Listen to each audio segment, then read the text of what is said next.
President Trump accomplished several things by naming Neil Gorsuch to the Supreme Court. Chief among them, he reassured conservative Republicans who may disagree with him on lots of issues, who may be personally uncomfortable with his style as president, that he would deliver and did deliver on a prize very important to the right. Gorsuch, widely praised as an experienced, thoughtful jurist. He's an appeals court judge. He has a terrific writing style. He hasn't said anything inflammatory. So as I watch the coverage, I see even liberal analysts and liberal commentators who know something about these judicial matters giving Gorsuch his due, saying that, he is highly qualified for this seat.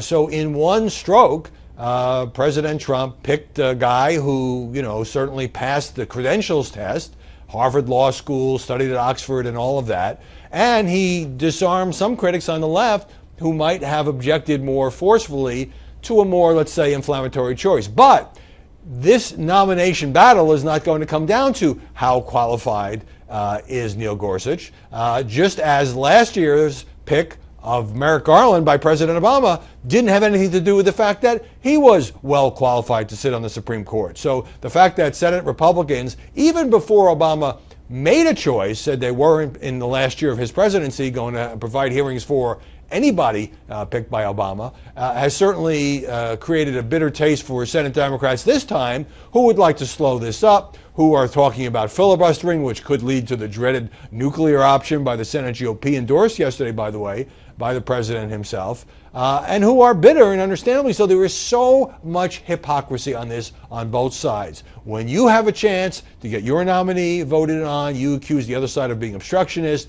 When you have a chance to block the other side's nominee, you find all kinds of reasons why that's perfectly acceptable, and they accuse you of being obstructionist. It would be nice if we could take politics out of this process, but we are at a point with these nominations where it no longer works that way. For example, when Neil Gorsuch was appointed to the appeals court, he was confirmed by the Senate unanimously, including by 12 Senate Democrats who are still there. But that's happened before, too, and they say, well, that was just a lower court, and this is a Supreme Court, and for a lifetime appointment on the Supreme Court, we have to look more carefully. You'll hear a lot of talk from the Democrats about how Gorsuch is out of the mainstream. He's not by any objective standard. Neither was Garland, by the way.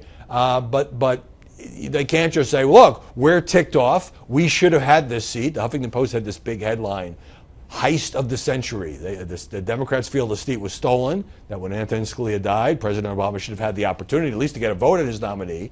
And the new president understandably feels that he wasn't around for what happened last year, and that he deserves a quick vote on his nominee. So as this plays out, you ought to have your BS detector up there because there's going to be a lot of rhetoric back and forth. But at the same time, one thing I found encouraging was when Gorsuch came out. And by the way, it wasn't an apprentice-style unveiling, and the other finalist, Judge Thomas Hardiman, was not, contrary to false media reports, in Washington to throw off the press. He never left Pennsylvania. But when Judge Gorsuch did speak, he said that a judge who is happy personally with every ruling he makes is probably not a very good judge, because you should reach conclusions by the law, not according to your personal political references. That reminded me of John Roberts saying that a judge should be an umpire who calls balls and strikes, which means that John Roberts hasn't always made the right happy. And the same thing could be true of Judge Gorsuch. We will see how this plays out, but I want to see what the media focus on.